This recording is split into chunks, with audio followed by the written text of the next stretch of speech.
One Piece isn't just a pirate adventure. It's a giant mystery box disguised as a goofy ocean road trip. The longer you watch it, the more you realize that tiny details from early arcs can suddenly matter hundreds of episodes later. A symbol in the background, a throwaway line, a strange name, a weird island, a cover story, a title, or even a laugh can end up connecting to the history of the world. So today we're going through 150 deeper One Piece lore facts.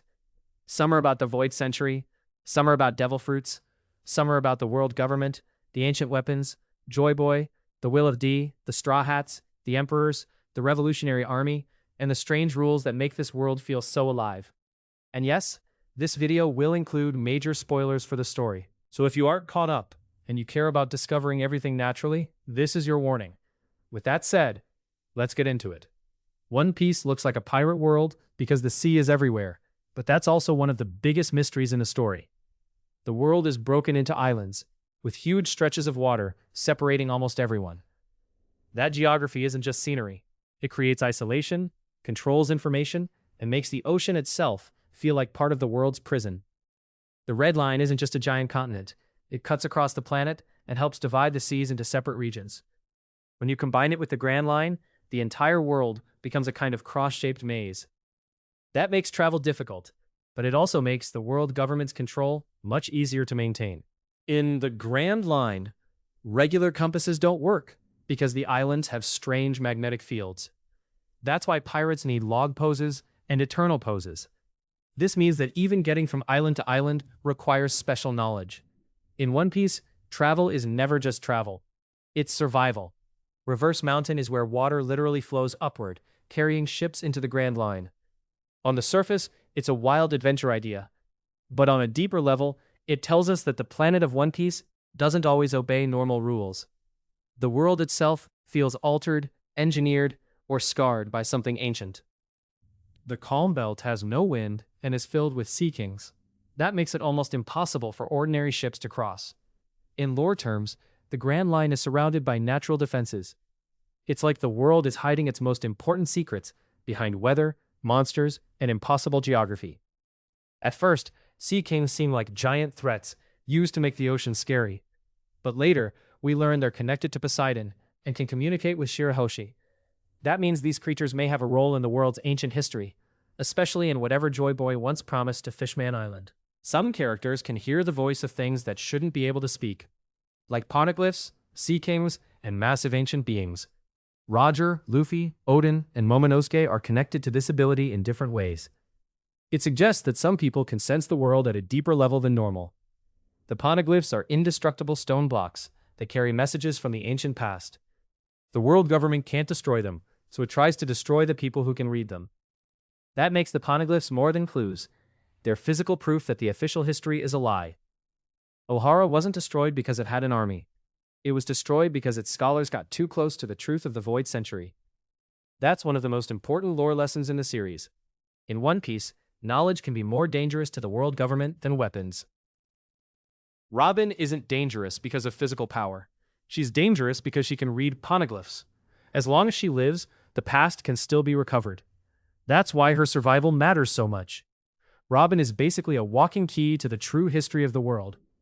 The first 10 facts all point to the same hidden idea. The world of One Piece isn't only difficult to travel through, it's difficult to understand. The sea separates people. The Red Line divides people. The Grand Line confuses navigation. The Calm Belt blocks ordinary movement. Then, once someone finally reaches the dangerous parts of the world, they run into a second barrier: information. The world government doesn't only control armies. It controls maps, history, education, and public memory. If people can't move freely and can't read the past freely, then they can't easily compare stories. They can't ask why the world is built this way. They can't connect the strange geography to the missing history. This is one reason One Piece works so well as long-form lore. The world itself trains people to accept fragments. Most islands only know their own local pain. Alabasta knows its civil war. Fishman Island knows discrimination. Dressrosa knows Doflamingo's lie. Wano knows isolation. Ohara knew too much, and that's why it was erased.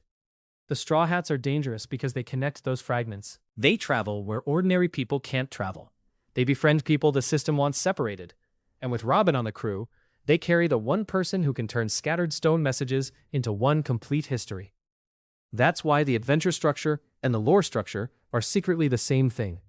Every island isn't just a new arc. It's another piece of a world that was broken apart. The world lost 100 years of recorded history. That missing century isn't treated like an academic mystery, it's treated like a crime scene. The government's entire system depends on keeping that period hidden, which tells us the truth would damage their legitimacy. The world government was formed by 20 kingdoms after a massive ancient conflict. That means the current world order wasn't natural. It was built after a war. The rulers of the present are connected to the winners of that forgotten war, which makes the Void Century a political secret. The rulers of the 20 founding kingdoms were supposed to move to marry gay wives and become celestial dragons. But the Nefertari family didn't. That single decision separates Alabasta from the other founders and makes Lili one of the most suspicious and important figures in the ancient timeline.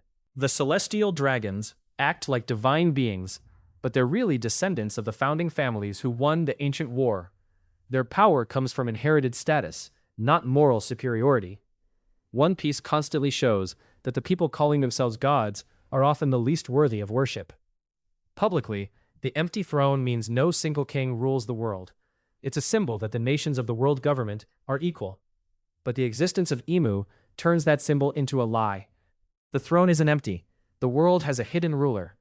Before Emu, the world government looked like a corrupt political system. After Emu, it looks more like a controlled empire with a secret center. The 5 elders aren't the top. The kings aren't the top. The real authority sits in silence, above history and law. For years, the 5 elders seemed like old men who controlled policy from a room. Later, we learn they're much more directly involved in the world's darkest secrets. Their presence around ancient mysteries, forbidden names, and hidden orders makes them part of the story's final power structure. Mary Jiwa sits on top of the red line, physically above the world. That isn't subtle. The people there literally look down on everyone below them. The geography reflects the ideology. One Piece uses location to show power, and Mary Jiwas is power turned into architecture. Fishman Island is under the red line, while Mary Jiwas sits above it. That vertical contrast is important. The celestial dragons live at the top of the world, while fishmen and merfolk live below it. Despite being essential to the ocean world, Joy Boy made a promise to Fishman Island that he failed to keep. The apology on the poneglyph there proves he knew he had failed. That unresolved promise is one of the oldest emotional threads in the series, and it connects the ancient past to Luffy's future. These facts are where One Piece starts to feel less like a pirate story and more like a story about a crime that succeeded. The Void Century is missing because somebody won. The world government exists because somebody won. The celestial dragons live above the world because somebody won. And the reason this matters is that the winners didn't simply take land or money. They took the right to define reality. They decided which names could be spoken, which kingdoms could be remembered, which bloodlines were noble, which bloodlines were cursed, and which people were allowed to call themselves gods. That's why Joy Boy's apology hits so hard. It proves the ancient past wasn't only political, it was personal. There were promises, there were people waiting, there were communities that believed a better future was coming, and then that future failed to arrive. Fishman Island is one of the clearest examples. Its people live literally below the rulers who call themselves divine. They're close to the surface, but not truly accepted by it. They're part of the world, but treated like outsiders inside their own ocean. So, when Joy Boy's promise remains unfinished, it isn't just an old plot thread, it's a wound. And Luffy's role in the story isn't simply to find treasure. It's to arrive at the moment Roger reached too early. The moment where old apologies can finally become action. That's what makes the final saga feel so large. The past isn't dead. It's waiting for someone strong enough, free enough, and reckless enough to answer it. Noah sits near Fishman Island like a forgotten answer to a problem the world hasn't explained yet. It's too large to be normal, and its name suggests rescue, migration, or survival. If the world changes dramatically, Noah may become important again. Poseidon sounds like a weapon, but it's actually a mermaid princess born with the ability to command sea kings. Shirahoshi is the current Poseidon. That means one of the ancient weapons is also an innocent person, which makes the word weapon much more complicated. If Shirahoshi can communicate with sea kings, she can potentially move forces that normal armies can't fight. That's why her existence matters so much. She's gentle, emotional, and sheltered, but her power could reshape the seas themselves if used in the wrong hands. Pluton is an ancient weapon, and its connection to Wano makes Wano much more than a samurai country. The fact that such a weapon is hidden there suggests Wano's closed borders weren't just cultural pride. They were part of protecting something that could change the world. Wano being closed off kept it independent from the world government for centuries, but it also kept secrets locked inside. When the story talks about opening Wano's borders, it isn't just about politics, it's about allowing an ancient plan to continue.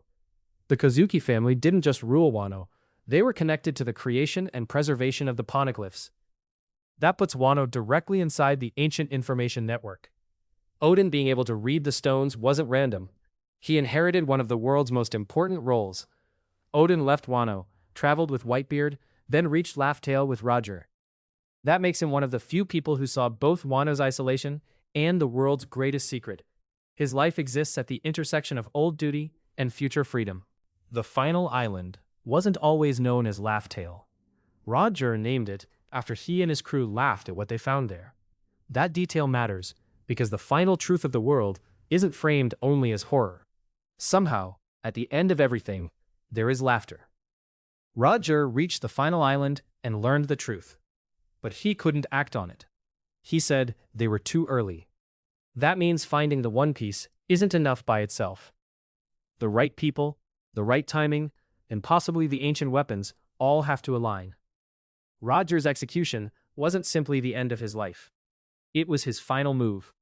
By telling the world to find his treasure, he created a generation of pirates who would search the seas, challenge the government, and eventually push history toward its promised moment.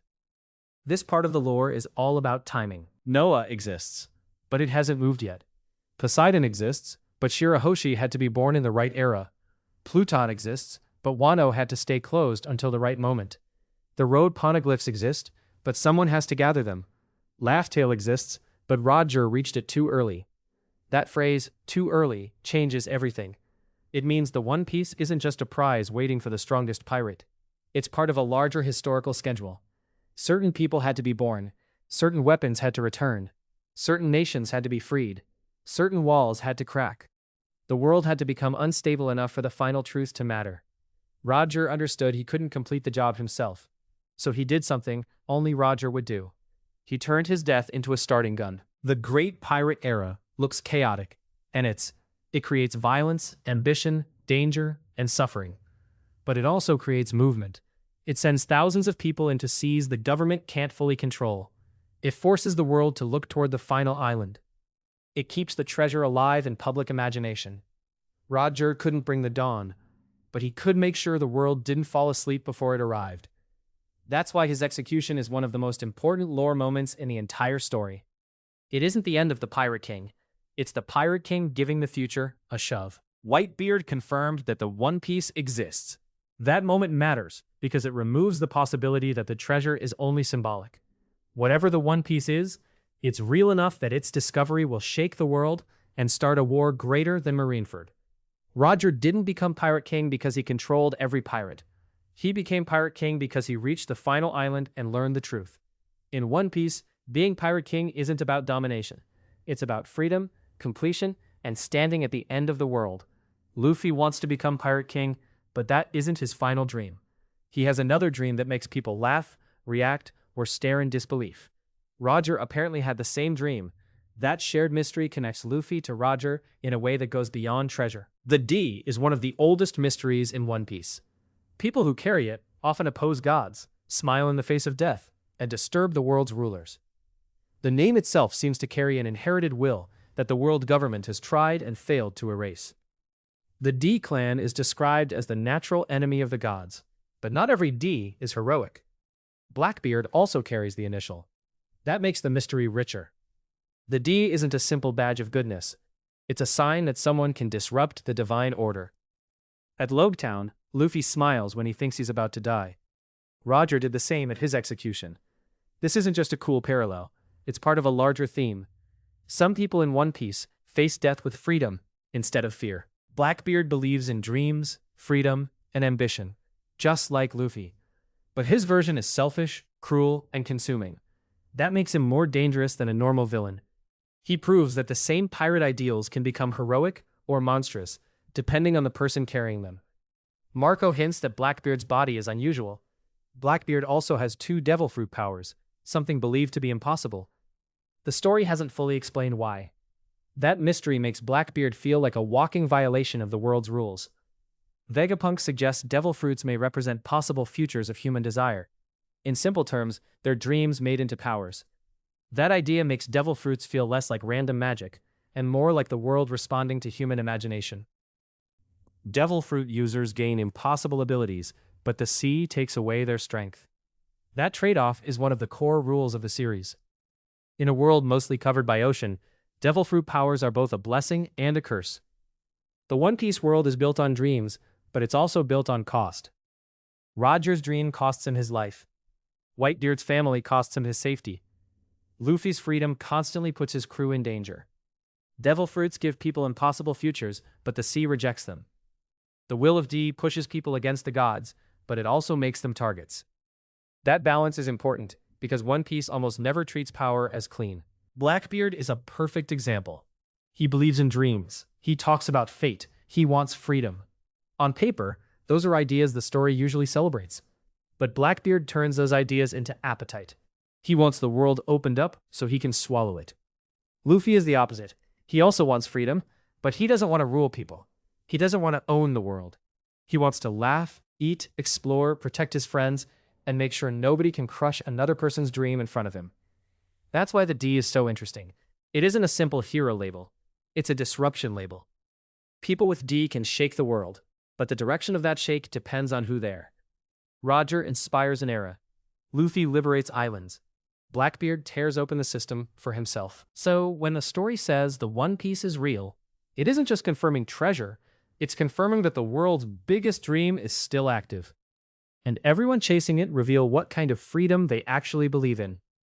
Awakening is when a devil fruit user's power reaches a deeper level. Paramecia awakenings can affect the environment. Zoan awakenings can boost recovery and transformation. Luffy's awakening reveals that the true nature of a fruit can be hidden for centuries. For most of the story, Luffy's power was treated as the Gum Gum fruit. Later, we learn its true name is the human fruit, Model Nika.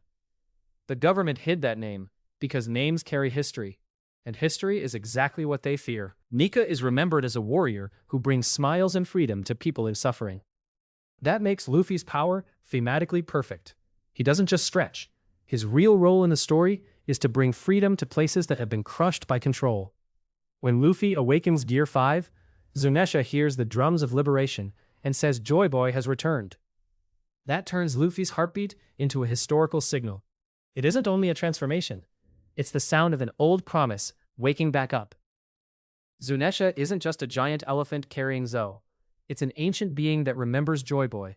Its punishment, endless walking, and reaction to Luffy's awakening suggests Zunisha was involved in the ancient conflict and still carries guilt or duty from that time. Zo is a country on Zunisha's back, which means it doesn't have a fixed location like a normal island. That makes it incredibly hard to find without special help. In lore terms, Zo is a moving archive, hiding people and secrets from the world. The Minks and the Kozuki clan share an ancient alliance. That bond is so strong that the Minks protect Raizo even while their country is destroyed. Their loyalty shows that old alliances from the past still matter in the present. Regular poneglyphs reveal history, but road poneglyphs reveal the route to Laugh-Tale. 4 are needed to locate the final island. This makes the last stretch of the story a race not only for power, but for information. The Emperors didn't just control territory, they controlled pieces of the path to the One Piece. That's why defeating them mattered beyond winning fights. The Straw Hats weren't only taking down tyrants, they were unlocking the route to the final truth. One road poneglyph remains especially mysterious, with its location tied to missing information and powerful players. Whoever controls it can shape the final race. That single stone may decide which pirate crew gets closest to Laugh-Tale. This section is where names become weapons. Luffy's fruit was dangerous enough that the government changed its name. Joy Boy's return is dangerous enough that Zunisha recognizes it through sound. The road poneglyphs are dangerous enough that emperors guard them like world-ending keys. Even Wano's borders are dangerous, because opening them may allow an ancient plan to move forward. In One Piece, hiding the truth often starts with changing the label. The gum-gum fruit sounds silly. The human-human fruit, model Nika, sounds historical. A road poneglyph sounds like a navigation clue, but it's really a piece of a forbidden route. Wano sounds like an isolated samurai country, but it's also a vault for Pluton. Zunesha sounds like a mythical animal, but it may be a witness from Joy Boy's era. The race to Laugh Tale isn't just about sailing skill. It's about who can gather the names, stones, memories, and witnesses that the government failed to erase. Luffy's crew is getting closer, because they aren't only strong, they're surrounded by people who preserve truth. Robin can read the stones. Momonosuke can command Zunesha. Shirahoshi is Poseidon. Wano carries Pluton. The Minks kept faith with the Kozuki clan. The final island isn't reached by one person alone. It's reached when the world's scattered promises begin lining up again. Skypiea can feel like a side adventure at first, but it contains huge lore. Poneglyphs, ancient cities, false gods, inherited will, the sound of bells, and a lost promise. Many of the story's biggest themes appear there in miniature. The bell in Skypiea isn't just treasure. It's proof that Noland wasn't a liar and that an ancient promise survived for generations. When Luffy rings it, he doesn't just win a fight. He restores a truth that history almost buried. Part of Jaya was blasted into the sky by the knock-up stream, creating the mystery of the missing city. This is classic One Piece world building. A strange myth becomes geography, and geography becomes proof that the impossible story was true. After Skypiea, Enel reaches the moon in a cover story. There we see ancient-looking moon people and small robotic soldiers. This is one of the strangest lore threads in One Piece, because it suggests the world may have history beyond the planet itself. The existence of winged people and moon imagery suggests that Skypians, Shandians, and Birkins may have roots connected to the moon. That makes the Sky Islands feel less random. They may be remnants of a much older migration story. King's race, the Lunarians, lived on top of the Red Line before the Celestial Dragons ruled from Mary Giwise. They had fire, wings, durability, and a godlike reputation. Their disappearance raises a dark question. Did the current gods replace the old ones? King is one of the last known Lunarians, and the government experimented on him. His existence shows how the world government treats rare races, not as people, but as resources, secrets, or threats to be controlled. The Seraphim combine pacifista technology, Lunarian traits, and the appearances of former warlords. They aren't just weapons. They're the world government turning bloodlines, bodies, and identities into military property. That's extremely important to the story's moral conflict. The Pacifista Project used Bartholomew Kuma's body as the model for mass-produced weapons. That means the government took a former king, revolutionary ally, and father figure, then turned his image into a symbol of control. Kuma's tragedy is political and personal at the same time. Kuma carries a Bible-like book long before his full backstory is revealed. It fits his religious imagery, his title as a tyrant, his connection to suffering, and his role as someone who silently carries pain. The exact deeper meaning still feels intentionally loaded. Skypiea, the moon, Lunarians, Seraphim, and Kuma all orbit one big question: who gets to be called a god? Enel calls himself a god, but he's a tyrant with lightning. The Celestial Dragons call themselves gods, but they're descendants of political winners. The Lunarians were once treated like gods, but they were hunted and reduced to experiments. Nika is remembered like a god, but the legend isn't about ruling people. It's about freeing them. That contrast is everywhere. One Piece constantly attacks false divinity. The people who demand worship are usually the people most afraid of laughter, freedom, and truth.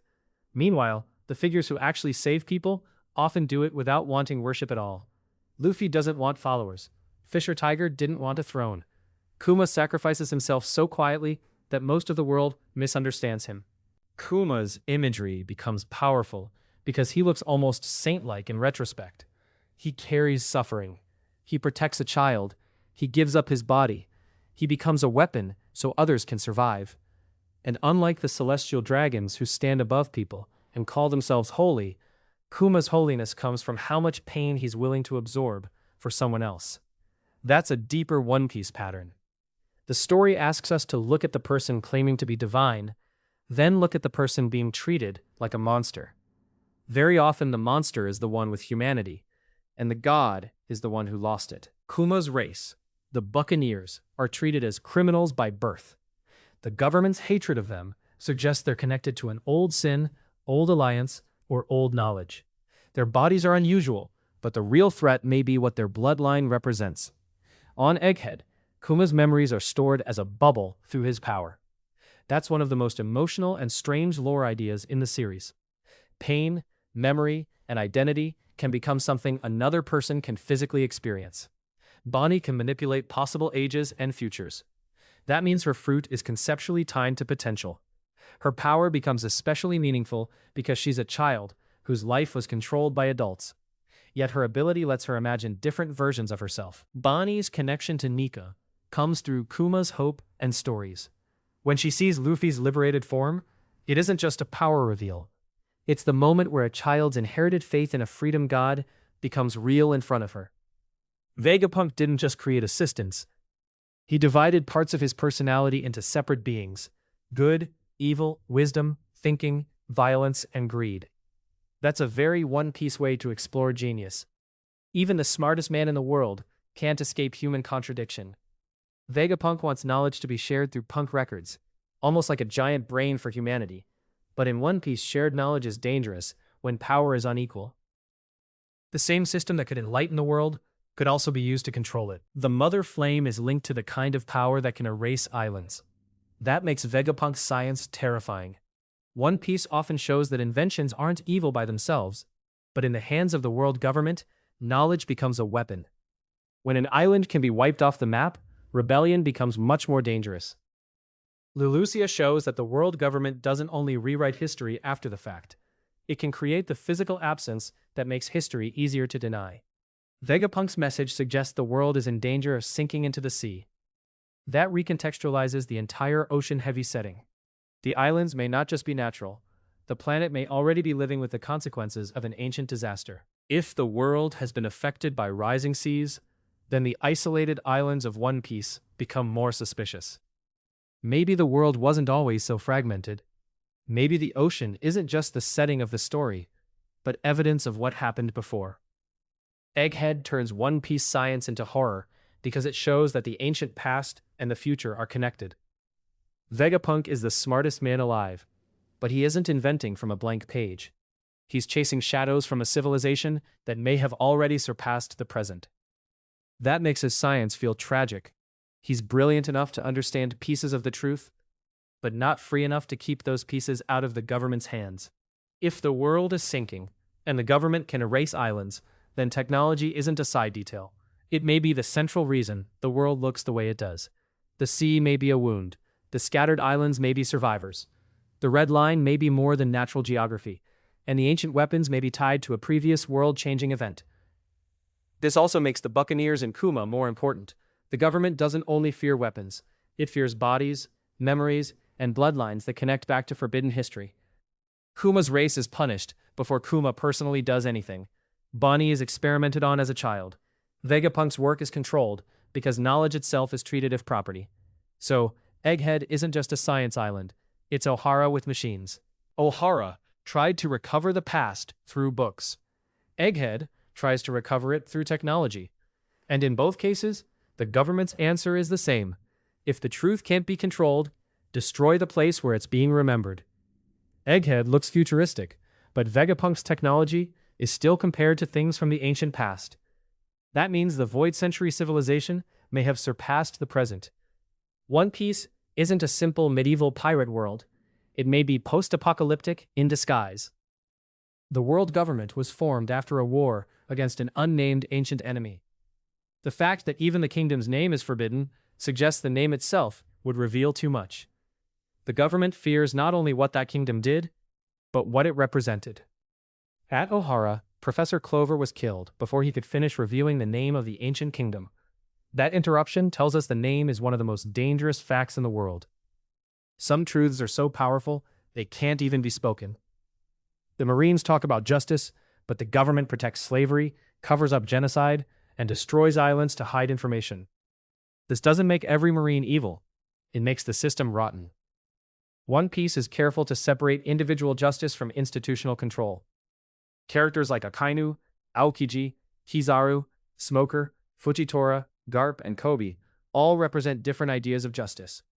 Some obey absolutely, some question orders, some protect civilians first. Garp could have become an admiral, but he rejected the promotion because admirals answer directly to the celestial dragons. That tells us Garp understands how corrupt the top of the system is, even though he still believes in protecting people as a marine. Kobe starts as a terrified boy under Alvida and grows into a marine who wants to protect people. His dream matters because the marines need a future beyond obedience to the celestial dragons. Kobe isn't just Luffy's friend, he's a possible reform path. Sword members appear to operate with unusual freedom and risk.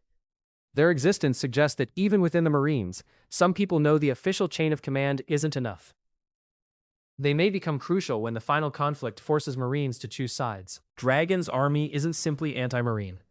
The revolutionaries target the celestial dragons and the system behind the world government. That difference matters. They aren't just criminals causing chaos. They're directly attacking the root of global oppression. Dragon is often associated with storms, wind, and sudden changes in weather.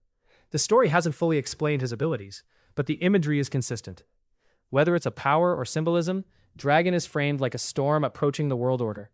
The government's greatest weakness is that not everyone inside its system believes the same thing. If One Piece wanted a simple evil empire, every marine would be cruel, every pirate would be free, and every rebel would be heroic.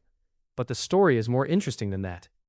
Garp, Kobe, Smoker, Fujitora, Aokiji, and even conflicted figures like Kizaru show that the system contains people with different moral limits. This is crucial for the final war. The world government survives because its institutions appear stable. The Marines enforce order. The kings attend reverie. The newspapers circulate approved stories. The celestial dragons sit above consequence. But when the hidden truth becomes public, that stability will depend on whether ordinary soldiers still believe the orders they're given. It suggests that some Marines already understand the chain of command isn't pure, and that's why Dragon is positioned as something larger than a normal rebel leader. He isn't simply fighting Marines in the street, he's building pressure against the system behind them. One Piece's endgame may not be pirates versus Marines in a clean line. It may be everyone versus the lie. Some pirates will defend the lie if it benefits them. Some Marines may reject the lie once they see it clearly. And that's the kind of conflict that can truly change a world. When Sabo eats Ace's fruit, it isn't just a power-up. It's inherited will made literal. Ace's fire continues through Sabo, while Luffy continues Ace's emotional legacy. In One Piece, death rarely ends someone's influence. Ace was hunted because he was Roger's son, not because of anything he personally did as a baby. That reveals the cruelty of inherited punishment in the One Piece world. The government fears bloodlines because bloodlines can carry symbols, claims, and wills. Portgas D. Rouge carried Ace for 20 months to protect him from the government search. It's a quiet lore fact, but it shows how far ordinary people can go to resist state violence. Ace survived because his mother fought history with her body. Whitebeard had the strength to chase the One Piece, but what he wanted most was family. That makes him different from many pirates. His empire was built around belonging, not conquest, which is why Marineford hurts so much. By confirming the One Piece is real, Whitebeard prevented the government from turning Roger's treasure into a fading myth. Even in death, he pushed the world toward the truth. Like Roger, he used his final moment to shape the future. Shanks begins as Luffy's inspiration, but later, we see he can speak to the Five Elders and influence major world events. That makes him one of the most mysterious characters in the series. He's a pirate, but he moves through the world like someone with hidden authority. Shanks tells Whitebeard he gave his arm to the new era. That line changes the meaning of Luffy's childhood rescue. Shanks didn't simply lose something, he invested in Luffy's future, even if we still don't know exactly how much he understood. Luffy's straw hat came from Shanks, who received it from Roger. Then, we see a giant straw hat hidden in Mary Jiwai's. That makes the symbol much older and stranger than a simple keepsake. The hat may connect multiple eras of rebellion. Emu looking at a giant straw hat in a frozen chamber suggests that the symbol has ancient significance. It could relate to Joy Boy, the ancient kingdom, giants, or the true history. Whatever it means, the government is preserving it, not destroying it. Giants, warrior culture, Usopp's dream, Big Mom's past, and ancient history all point toward Elbath, long before the crew gets there. Oda planted Elbath as a mythic destination early, making it feel like one of the story's oldest promises. This group of facts is about symbols that outlive the people carrying them. Ace dies, but his fire continues through Sabo. Roger dies, but his hat reaches Luffy through Shanks. Rouge dies, but Ace survives because of her impossible sacrifice. Whitebeard dies, but his final words keep the One Piece alive. O'Hara burns, but Saul and the book survive. The giant straw hat is the strangest symbol of all, because it suggests that the straw hat isn't only Luffy's personal treasure. It may be part of a much older pattern. The fact that Emu preserves one in Mary G.Y's means the government doesn't see it as random. They recognize it. That makes Shanks even more suspicious and important. When Shanks gives Luffy the hat, he may be doing more than passing down a keepsake. He may be placing an ancient symbol back into motion. Even if Shanks didn't know every answer, he clearly saw something in Luffy worth betting on. Elbath then fits naturally into this symbolic chain. Giants live long enough for myths to remain closer to memory. Their culture values old stories, old warriors, and old promises. If any island can deepen the meaning of ancient symbols, it's Elbath. One Piece has always treated stories as living things. The world tries to bury them, but a hat, a flame, a book, a bell, or a promise can carry them forward anyway. Because giants live so long, their memories and traditions can preserve information that ordinary human kingdoms lose. That makes Elbath important, not just for strength, but for history. In One Piece, long-lived races are living archives. Jaguar D. Saul surviving O'Hara means Robin didn't lose every living connection to that tragedy. It also means the books of O'Hara survived in some form. The government destroyed the island, but it failed to fully destroy the knowledge. The scholars threw books into the lake during the Buster Call. That desperate act helped preserve information the government wanted erased. It's a perfect One Piece detail. Even while dying, people protect the future by saving knowledge. Most Straw Hat dreams challenge nature, skill, or distance. Robin's dream challenges the world government's foundation. Finding the true history isn't just personal healing for her. It's an act that could expose the lie holding the world together. Nami wants to draw a map of the entire world. That sounds innocent, but it requires sailing everywhere, crossing boundaries, and seeing the world as it truly is. Her dream quietly opposes a world built on isolation and restricted knowledge. The All Blue is said to contain fish from all four seas. In the current world, the seas are separated by the Red Line and Grand Line. If the world's barriers change, the All Blue may become possible in a very literal way. Laboon waits at Reverse Mountain for Brook's crew. That early whale story later becomes Brook's deepest emotional anchor. It also means the Straw Hats have a promise waiting at the entrance of the Grand Line after they complete their journey. Brook died, came back, and spent decades alone, but he still holds on to his promise to Laboon. In lore terms, Brook represents one of the series' central beliefs. Inherited will isn't abstract. A promise can survive bodies, crews, and time. Chopper wants to cure any disease. In a world where sickness is used as tragedy, punishment, and control, that dream matters. From Nami's illness, to Law's Amber Lead Syndrome, to Bonnie's disease, medicine is deeply tied to freedom. Flevens was destroyed, not because the people were evil, but because governments exploited a toxic resource and hid the truth. Law's backstory is one of the clearest examples of One Piece using personal tragedy to show systemic greed. The Straw Hats' dreams seem personal, but many of them require the world to become freer. Robin can't find the true history if the government keeps killing scholars. Nami can't draw a complete map if the seas remain restricted and dangerous in unnatural ways. Sanji can't find the All Blue if the world's barriers never change. Brook can't reunite with Laboon unless the crew completes a journey across the world. Chopper can't cure everything in a world where governments hide diseases for profit. That's why the crew's dreams work so well together. They aren't random goals attached to random characters. They're different angles on the same future. A world where the Straw Hats can truly achieve their dreams is a world where knowledge, travel, medicine, food, history, and friendship are no longer controlled by tyrants. Law's backstory makes this especially clear. Amber Lead Syndrome wasn't just a disease, it was a political crime. Flevens was profitable, so the truth was buried. Once the consequences became visible, the victims were treated like threats. That's the world government pattern in miniature. Exploit, hide, blame, erase. Not because medicine alone can defeat tyranny, but because healing is a form of truth. A real doctor has to look at suffering honestly. A corrupt system survives by refusing to do that. So when the Straw Hats chase their dreams, they're also chasing a world that can finally stop lying about its wounds. Law's fruit can perform an operation that grants another person eternal youth at the cost of the user's life. That ability is too specific to be random. It raises major questions about whether someone in the world has already received that operation. Because Emu seems connected to the ancient past, fans naturally question how they'd survive so long. The Op Fruit's immortality operation is one possible explanation, though not confirmed. One Piece keeps placing the idea of unnatural longevity near the top of the world. Doflamingo's knowledge of a national treasure in Mary Gilwise made him dangerous even after losing his celestial dragon status. This shows that secrets, not just strength, can give someone leverage over the world's rulers. Doflamingo was born a celestial dragon, lost that status, and spent his life trying to reclaim godlike control. His rule over Dressrosa is basically the celestial dragon mindset applied to one country: false history, puppet leaders, slavery, fear, and spectacle.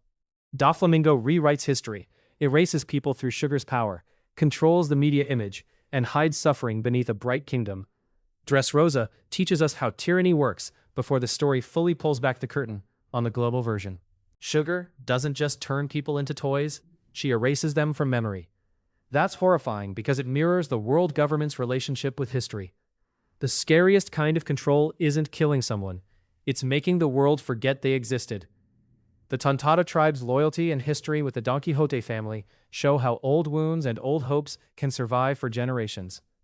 One Piece often uses small races and hidden communities to preserve truths that powerful nations try to bury.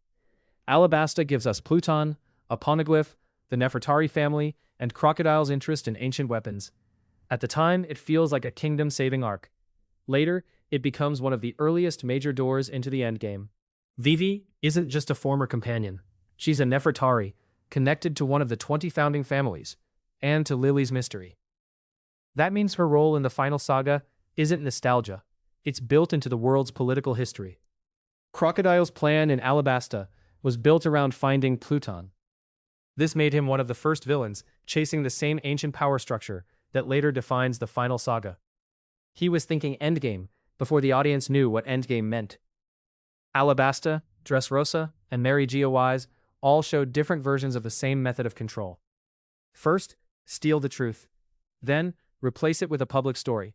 Then, punish anyone who remembers differently. Doflamingo uses sugar's fruit to make people forget loved ones. The world government uses propaganda and violence to make people forget history. Crocodile tries to use civil war to steal a kingdom while hiding his real goal. Emu appears to sit above the world while the empty throne pretends no one does. That's why powers like Sugar's and Law's are so thematically important. Sugar can erase memory. Law can perform an immortality operation. One power removes people from the world's mind. The other may allow someone to remain in the world far beyond a normal life.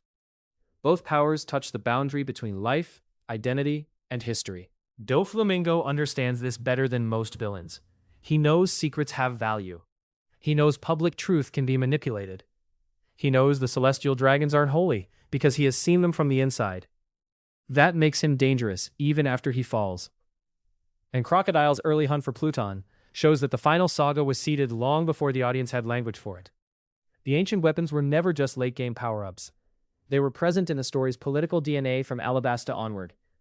The ending has been hiding in the kingdoms Luffy already saved. The shipwrights of Water 7 protected blueprints for Pluton as a countermeasure in case the original weapon was revived. That's a fascinating detail. The world didn't only preserve weapons, it preserved ways to oppose them. Frankie destroys Pluton's blueprints because he chooses to bet on Robin and the Straw Hats instead of preserving a weapon of last resort. That moment isn't just defiance, it's Frankie choosing people over fear. Enies Lobby is an island where it's always daytime, sitting above a massive hole in the sea. That strange geography is still not fully explained. It feels like one of those early locations that may make more sense once the world's ancient damage is revealed. The Gates of Justice connect Enies Lobby, Impel Down, and Marineford. That triangle of government locations shows how the system moves prisoners, military force, and legal authority. It's one of the clearest maps of world government power. Impel Down's levels resemble different punishments, from freezing cold to burning heat. It isn't just a prison, it's a statement. The government doesn't only remove enemies, it creates a mythology of suffering around them. The deepest prisoners of Impel Down are so dangerous that even their existence is hidden. This repeats a major One Piece pattern. When something threatens the government's image, it isn't only locked away, it's removed from the record. Ace's execution was meant to display the power of the Marines and crush Roger's bloodline in front of the world. It wasn't only punishment, it was theater. The government understands symbolism, which is why Roger and Whitebeard's final words were so dangerous. Marineford, Dressrosa, and Egghead all show how important public communication is. When people see the truth live, the government loses control of the story. In One Piece, cameras and broadcasts can become weapons against propaganda. Big News Morgans isn't a freedom fighter, but he does love a huge story. That makes him unpredictable. He can spread lies, exaggerate events, or publish truths the government wants hidden. Information in One Piece is always political. Bounties measure threat, but not only strength. Robin's childhood bounty was about knowledge. Luffy's bounty rises because of symbolic danger. Buggy's status becomes inflated through perception. A bounty is the government telling the world who to fear. Water 7, Enies Lobby, Impel Down, Marineford, and the news system show us the machinery of power. Enies Lobby performs judgment. Impel Down removes bodies. Marineford stages punishment. The newspapers shape what the world believes afterward. That chain is terrifying because it isn't only about strength, it's about process. The world government can accuse someone, try them in a place with almost no chance of acquittal, send them through the gates of justice, bury them in Impel Down, execute them publicly, then let the news explain the event in a way that protects the system. Robin's rescue breaks that machine. The Straw Hats don't win because they prove her legal innocence. They win because they reject the system's right to define her life. Luffy ordering Sogeking to shoot down the flag is one of the clearest acts of rebellion in the series because it isn't strategic. It's symbolic. Marineford then shows the opposite side. The government tries to use Ace's death as a symbol of control. Roger's bloodline will end. The pirate era will be shamed. The Marines will stand above chaos. But Whitebeard steals the ending. He turns their broadcast into confirmation that the treasure is real. That's the danger of public spectacle. If the world is watching, the truth can escape the script. Buggy's rise is funny, but it also shows how reputation can become power. In a world shaped by newspapers, rumors, and symbols, Buggy becomes dangerous because people believe he's dangerous. One Piece understands that myth can be a weapon. Cross-guild placing bounties on Marines changes the power dynamic. For once, the hunters become hunted. This is a massive lore shift because it attacks the psychological safety of the Marines and gives ordinary criminals a reason to target them. Mihawk is the world's strongest swordsman, but he often appears isolated and bored. His connection to Zoro isn't only about combat. Zoro gives Mihawk a future challenger worth waiting for. Even at the top, One Piece characters need purpose. Zoro's blades aren't random weapons. Wado Ichimonji carries Kuina's dream. Enma carries Odin's presence and challenge. His sword journey is about becoming strong enough to carry the weight of people who are no longer there. Enma draws out excessive Haki, making it dangerous to wield. That means Zoro can't simply receive Odin's sword and become stronger for free. He has to master what the sword demands. One Piece treats power as a relationship, not just an upgrade. Conqueror's Haki can't be learned by ordinary training. It reflects the user's spirit and ambition. The people who have it often reshape the world around them. That's why clashes between Conqueror's users feel like battles between futures. When fighters coat attacks with Conqueror's Haki, they can clash without touching and damage opponents on a deeper level. This explains why the strongest characters aren't only strong because of devil fruits. Their will itself becomes a weapon. Shanks scaring the Sea King, Mantra in Skypiea, and strange moments of intimidation all make more sense after Haki is explained. Oda often introduces concepts emotionally before naming them mechanically. The world feels consistent because the rules were hiding in plain sight. The Sky People call it mantra, while others call it observation Haki. This shows how different cultures understand the same phenomenon differently. One Piece world building often works like real history. The same truth gets different names depending on who tells it. Logia users once seemed merely invincible, because their bodies became elements. Armament Haki changes that. In lore terms, Haki restores balance. No power makes someone completely beyond reach if another person's will is strong enough. Haki is one of the most important ideas in One Piece, because it turns willpower into a real force. That could sound simple, but it solves a huge storytelling problem. Devil fruits are weird, specific, and sometimes unfair. Some people become smoke, some become lightning, some become magma, some can erase memories or turn into dragons. Without Haki, the world would be ruled completely by whoever ate the most broken fruit. But Haki says no. Your will still matters. Your training still matters. That's why Armament Haki lets people touch Logias. It isn't just a combat mechanic, it's a statement that nobody gets to become untouchable forever. Observation Haki says awareness matters. Conqueror's Haki says ambition can physically affect the world. Advanced Conqueror's Haki says the strongest wills can clash before bodies even meet. This also connects to reputation and symbols. Buggy rises because people believe in the myth around him. Cross Guild changes the emotional reality of the Marines by putting prices on their heads. Mihawk waits for a swordsman whose will can meet his own. Zoro's swords test whether he can carry the dreams attached to them. In One Piece, power is never just muscle.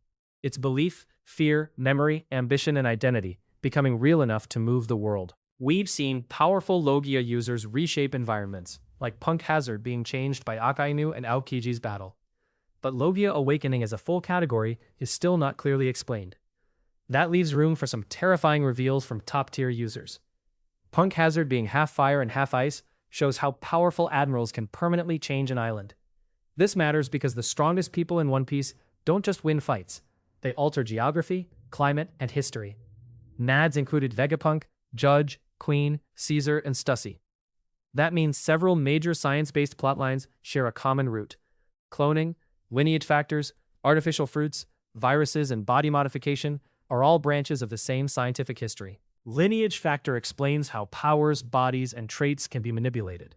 It sits behind cloning, artificial devil fruits, germa modifications, and seraphim technology. This makes science one of the most important power systems in the story. Sanji's enhanced durability and abilities connect to Judge's experiments, even though Sanji rejects Germa's cruelty. That makes his power emotionally complicated. He benefits from the science he hates, while proving that humanity matters more than engineered strength. Germa exists in children's comics inside the One Piece world, but it's also a real kingdom with real science. That blend of propaganda, myth, and reality is very Oda. Stories inside the world shape how people understand real political forces. Smile, fruits, imitate Zoans, but create horrific side effects. Momonosuke's artificial fruit is much more successful, but even Vegapunk calls it imperfect. One Piece uses artificial fruits to ask whether humans can copy miracles without creating suffering. People in Wano who ate failed smile fruits lose the ability to express sadness properly, forcing them to smile and laugh. That's one of the darkest wordplays in the series. A name that sounds joyful becomes a symbol of stolen emotion. Kaido and Orochi didn't only conquer Wano with violence. They poisoned land, controlled food, enslaved workers, broke traditions, and corrupted the country's soul. Wano is about what happens when an ancient nation is turned into a weapons factory. Kaido's obsession with war and death comes from his belief that death completes a person. He respects figures like Roger, Whitebeard, and Odin because their deaths shaped history. Kaido is terrifying because he understands legend, but twists it into brutality. Science and empire meet in this section, and the result is almost always dehumanizing. Punk Hazard is an island scarred by admiral power and scientific disaster. Mads turns genius into weapons. Lineage factor allows people to manipulate bodies, bloodlines, and inherited traits. Germa tries to build perfect soldiers by stripping away emotion.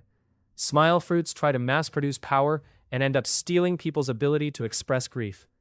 He's living proof that the thing Judge considered a defect is actually the thing that makes him strong in the way One Piece values most. Sanji's kindness isn't separate from his power. It guides it. It tells him who to protect, what lines not to cross, and why strength without humanity is empty. Wano shows the same idea on a national scale. Kaido and Orochi turn a country into a factory. They poison the land, weaponize labor, and make even laughter part of the cruelty. The people of Ebisu Town smile, but the smile isn't freedom. It's the result of a failed artificial dream. That's the dark mirror of Nika. Nika brings laughter through liberation. Smile brings laughter through damage. Kaido understands legends, but he doesn't understand joy. He wants a death that echoes through history, but he builds a world where ordinary people can't even cry properly. That's why Luffy beating him matters. It isn't just a stronger fighter winning, it's real laughter defeating manufactured laughter. Big Mom wants a country where all races live together, but she controls everyone through fear, debt, and force. Her dream sounds beautiful until you see how she pursues it. One Piece often shows that a good-sounding dream becomes monstrous without consent. Tato Land looks colorful and diverse, but everything belongs to Big Mom. Lifespans can be taken as payment, citizens live under surveillance, and family is political. It's another One Piece kingdom where the surface fantasy hides a darker structure. Singing objects, living food, candy landscapes, and giant children all sound whimsical. But in Big Mom's territory, that whimsy becomes threatening. One Piece often uses bright designs to make cruelty feel even more unsettling. Judge tried to create perfect soldiers by removing empathy from his children. Sanji's kindness, the thing Judge saw as weakness, becomes his greatest strength. This is one of One Piece's clearest arguments that humanity isn't a flaw in power. Fishmen are physically powerful and naturally adapted to the sea, yet they're oppressed by humans and celestial dragons. This makes their struggle central to One Piece's theme of freedom. Strength doesn't protect a people from prejudice when the system is built against them. Fisher Tiger freed slaves and fought oppression, but he couldn't fully release his hatred of humans because of what he suffered. His story is painful because One Piece doesn't make trauma simple. Liberation can be righteous and still leave wounds behind. Otohime believed in reconciliation and changing hearts. Fisher Tiger believed in direct action and rescue. Both were necessary, and both were incomplete alone. Fishman Island's history is powerful because it refuses to make liberation a one-answer problem. Jinbei is a former warlord, a fishman, a former sun pirate, and a bridge between communities. When he joins the Straw Hats, it isn't only a crew upgrade. It's another sign that Luffy's journey brings separated peoples together. The crew includes people tied to East Blue, the Grand Line, Ohara, Wano's Legacy, Fishman Island, Germa, Drum Island, Water 7, Thriller Bark, and beyond. Luffy's crew isn't just strong, it's a miniature version of the world he wants to free. The One Piece has to matter on multiple levels: personal, historical, political, and emotional. It's the treasure Roger found, the truth the government fears, and the thing that'll likely connect Joy Boy's promise, the Void Century, the ancient weapons, and Luffy's dream. That's why the story has lasted so long. The treasure isn't just at the end of the journey. It's the answer to why the journey mattered. The final 10 facts bring the video back to the heart of One Piece. Freedom isn't real if it's forced. Big Mom says she wants equality, but her version of equality puts everyone under her. Judge says he wants perfect children, but perfection means removing their hearts. The celestial dragons say they're gods, but their divinity depends on slavery. The world government says it protects peace, but that peace is built on erased history and controlled suffering. Again and again, One Piece separates a beautiful word from the corrupt system using it. Family can be love, like Whitebeard's crew, or control, like Big Mom's empire. Science can heal, like Chopper's dream, or dehumanize, like Germa and the Seraphim. Justice can protect people, like Kobe wants, or destroy them, like Ohara. Laughter can be liberation, like Nika, or torture. That's why the Straw Hat crew matters as an alliance of the world. They aren't united by blood, race, nation, or command. They choose each other. They argue, dream, eat, fight, cry, and keep sailing together because Luffy creates a space where people can become more themselves, not less. That may be the deepest lore fact of all. The world government's power is built on making people smaller. Slaves, weapons, prisoners, secrets, bloodlines, tools, myths, or erased names. Luffy's power is the opposite. People around him become louder, freer, stranger, and more alive. So whatever the One Piece is, the final answer probably won't be only an object. It'll be the thing that proves the world was never meant to be this small. And that's 150 deeper One Piece lore facts. The wild thing is, even after all of that, it still feels like we're only scratching the surface.